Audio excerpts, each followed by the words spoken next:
Hey guys, Donald Miller here. So I'm back on another knob and tube. It's more of a find. So the house was sold and they hid the knob and tube enough to sell the house. Like there was a couple here and there. So on the seller's disclosure, it stated that there was a little bit of knob and tube.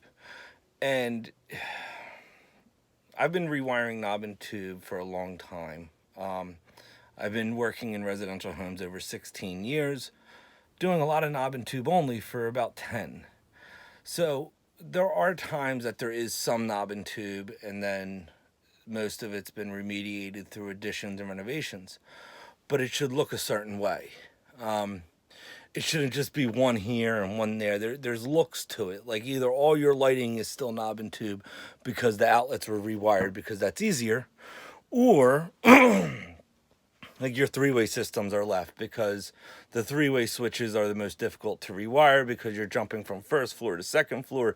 You have neutrals, you have switch legs, and you have feeds. Okay, so that takes a little bit of time. I understand that being left. The dangerous area is where guys that attempt to rewire and they really don't know what they're doing, they make it work. Okay, and that's a term, just make it work. That's often said to like a 2-year guy that is selling himself as a mechanic and he really doesn't know what he's doing. He makes it work. And the homeowner usually doesn't understand because the electric's working, so hey, he's doing something right.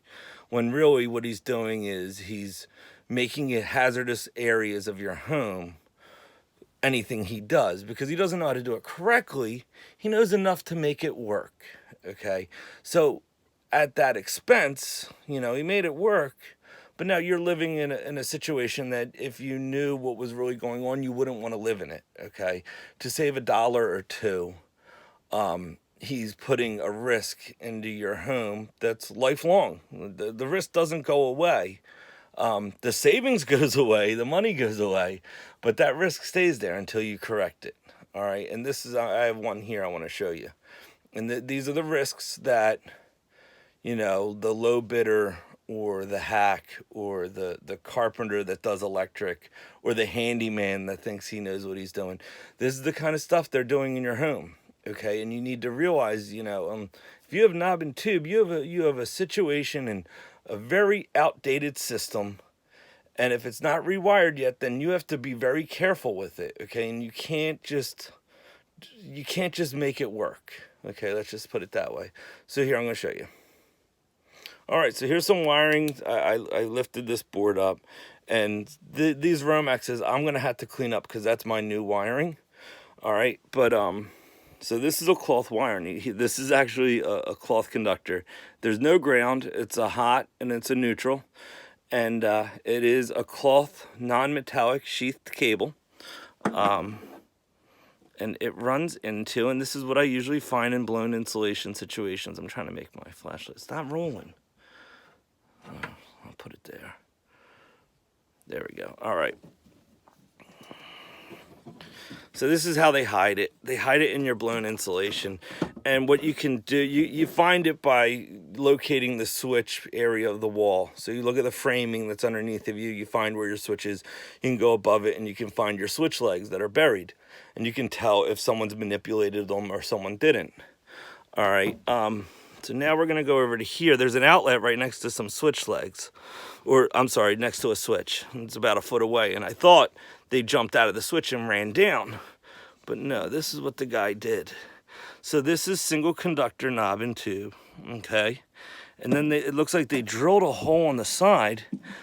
And what makes me believe that this was done after the house was wired is where's the porcelain knob?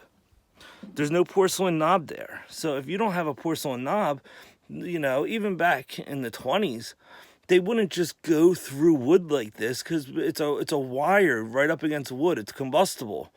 That's why we use knob and tubes. The reason of the knob and tube is to keep it off the wood that is flammable. It's combustible, it makes sense. And porcelain isn't conductive, so it wouldn't. No. So either way, so this is going down the wall, all right, and it's buried here. It actually comes out of an outlet that's hooked up. Okay, so I'm going to try to reuse it as a fish. But this is the kind of stuff that's extremely dangerous. All right, you start putting a load on that like a vacuum, okay, and that wire is going to heat up, and it's going to heat up, and it's right next to wood. You know, it's kind of, it must have, like, this box we looked at earlier on another video. They used these green wire nuts to make all the splices in there.